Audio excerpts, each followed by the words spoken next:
नमस्कार, आप देख रहे हैं न्याय तक और मैं हूं कुमार विजय। आज वाराणसी के सारनाथ में लोकतंत्र में शिक्षक की भूमिका विषय पर एक आयोजन रखा गया है, जिसमें मुख्य वक्ता के तौर पे समाजवादी शिक्षक सभा के महासचिव कुलदीप यादव जी आए हुए हैं। हम उनका वाराणसी बहुत बहुत स्वागत करते हैं। स्वागत है आपका कुलदीप। बहुत बहुत धन्यवाद। और आज हम कुलदीप जी से कुछ लोकतंत्र जो भूमिका की बातचीत है उस पर बातचीत भी करेंगे।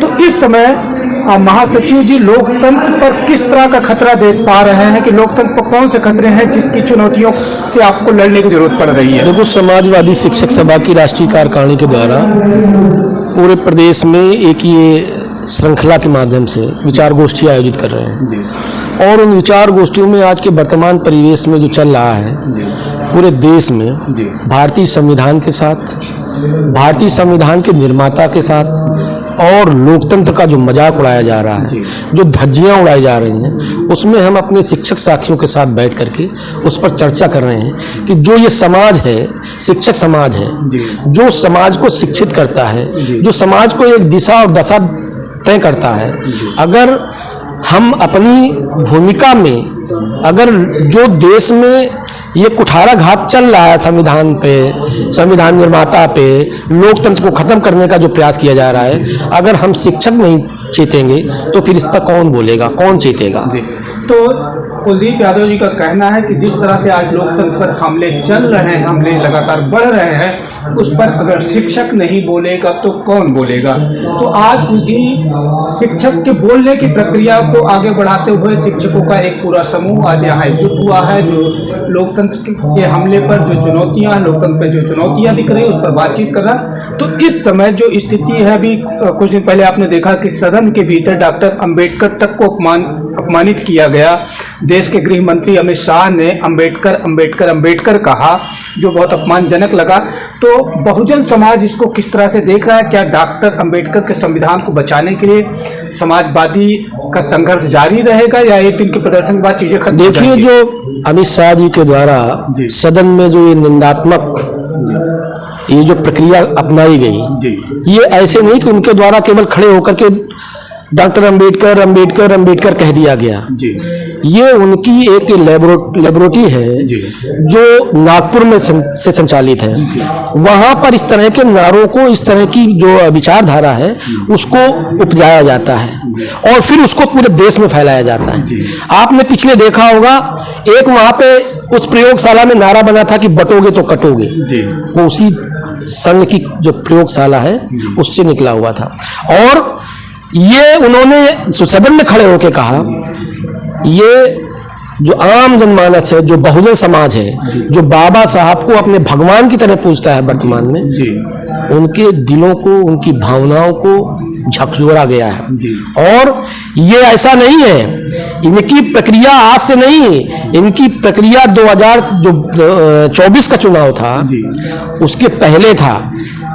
ये मानसिकता तो उनकी आज सदन में खड़े होकर उनकी आई निकल के, लेकिन जब उन्होंने एक नारा दिया था कि 400 पार, तब उनका केवल और केवल उद्देश्य यही था कि भारतीय संविधान को खत्म करके इस देश में मनु स्मृति को लागू किया जाए। और ये उनकी पूरी प्रयोगशाला में पूरा तय हो चुका था, लेकिन इस देश की महान जनता ने उनको 400 पार तो छोड़ो, 272 के भी नीचे कर दिया। ये इस देश की महान जनता ने करके निश्चित रूप से आपके लिए खुश होने का एक अच्छा मौका है कि उन्हें 400 के पार जाने के बजाय 272 के नीचे रोक लिया। लेकिन जो अपेक्षित ग्रोथ आपको मिलनी चाहिए थी, या पूरे इंडिया गठबंधन को, आपकी पार्टी तीसरी लार्जेस्ट पार्टी हो गई, लेकिन इंडिया गठबंधन बहुत नहीं बढ़ पाया, इसके पीछे क्या वजह देखते हैं?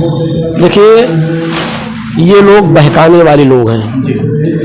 हम लोग अपनी बात को समझा रहे थे, भारतीय संविधान के बारे में लोग जागरूक हैं और उस जागरूकता की वजह से ही ये 272 के नीचे रहे हैं। ऐसा नहीं है कि हम अपेक्षित सफलता सरकार न बना पाए हो, ये अलग का विषय है, लेकिन जो हमारा भारतीय संविधान और बाबा साहब के द्वारा जो मिशन था, जो भारतीय संविधान को बचाने का विषय था, जो मनुस्मृति को लागू न होने देने का जो हमारा विषय था, उसमें हम कहीं तक सफलता हासिल कर ली है।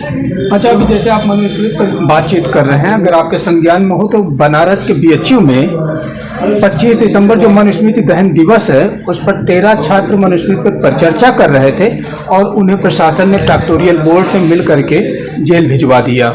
अभी तक उनकी जमानत नहीं हो पाई। इस तरह के जो संवेदनशील मुद्दे हैं, जब इस पर समाजवादी पार्टी बहुत खामोश दिखती है, क्या वो छात्र आपके नहीं हैं? हो सकता है आपको खामोश कहीं से लग रहा हो जी, लेकिन जहां पर भारतीय संविधान, जहां पर बाबा साहब के सम्मान की बात आ जाती है, कभी भी समाजवादी पार्टी पीछे नहीं रहती है। नहीं। और आपको बता दें जी, कि जो मैंने अभी कहा कि जो वर्तमान सरकार चल रही है, जी, वो मनुस्मृति पे बात करने पे मुकदमा और जेल में डाला जा रहा है। मैंने अभी इसी बात को कहा कि जो हमें हक, अधिकार, सम्मान जो दिया गया है, उसी पे तो कुठाराघात हो रहा है, उसी पे तो हम बात नहीं कर पा रहे हैं, उसी पे तो हम मुकदमे झेल रहे हैं, उसी पे तो हमें जेलों में डाला जा रहा है। यही तो मैं बात कर रहा हूँ। इसीलिए तो आज बैठ करके हम शिक्षकों के बीच में चर्चा कर रहे हैं कि भैया, आगे आने वाली पीढ़ी, जो पीछे वाली पीढ़ी ने हमें दिया था भारतीय संविधान के रूप में, हमें हक और अधिकार और सम्मान सुरक्षित किए थे, उनको आज खत्म किया जा रहा है। उसको हम आने वाली पीढ़ी को पहुंचाने के लिए, अपने भविष्य को बचाने के लिए ही तो ये विचार गोष्ठी के माध्यम से चर्चा कर रहे हैं। जी, तो ये कुलदीप जी ने बहुत स्पष्ट किया अपने पॉलिटिकल एजेंडा को कि शिक्षक समाज जो है समाजवादी का, वो सिर्फ अब बातें नहीं करेगा बल्कि चुनौतियों में भी शामिल होगा। और उसी चुनौती की आज शुरुआत जो सत्ता की तरफ से लगातार हमले हो रहे हैं लोकतंत्र पर, उसमें शिक्षक समाज बहुत सजगता, सचेत होकर के आज एक लड़ाई की शुरुआत करता हुआ दिख रहा है। तो कुलदीप जी का हम बहुत बहुत धन्यवाद व्यक्त करते हैं कि उन्होंने हमारे साथ बातचीत की। हम शुभकामनाएं देते। फिलहाल एक और बात आपसे करना चाहूंगा कि 2027 तक क्या स्थिति देख पा रहे हैं कि आप परिवर्तन की कोई तस्वीर क्रिएट कर पाएंगे? पूरे प्रदेश नहीं, देश में आज शिक्षक बैठ के यहाँ चर्चा कर रहा है, किसान दिल्ली के बॉर्डर पर बैठा है, नौजवान चाहे उत्तर प्रदेश हो चाहे बिहार हो, सब जगह आंदोलनरत है। ये जो आप शिक्षक, नौजवान, कर्मचारी, है ना, आम जनमानस, किसान, अगर ये आंदोलनरत है तो आप इससे अंदाजा लगा लीजिए कि 2027 में इस तरह की जो संविधान विरोधी, जो जन विरोधी, जो शिक्षक विरोधी, जो केवल जुमलों पर आधारित सरकार है, उसको हटा करके समाजवादी सरकार बनाएंगे। और उत्तर प्रदेश में 2027 में माननीय अखिलेश यादव जी को मुख्यमंत्री बना करके शिक्षकों का सम्मान, किसानों का सम्मान, नौजवानों को रोजगार, महिलाओं का सम्मान सुरक्षित रखने में हम पूर्णतः आश्वस्त है कि सरकार बना करके ये पूरा काम करेंगे। जी, बहुत बहुत शुक्रिया कुलदीप यादव जी का, जिन्होंने हमारे साथ बातचीत की, बड़ी बेबाकी से उन्होंने अपनी पार्टी का पक्ष रखा, अपनी शिक्षक सभा का पक्ष रखा। बहुत बहुत धन्यवाद। बहुत बहुत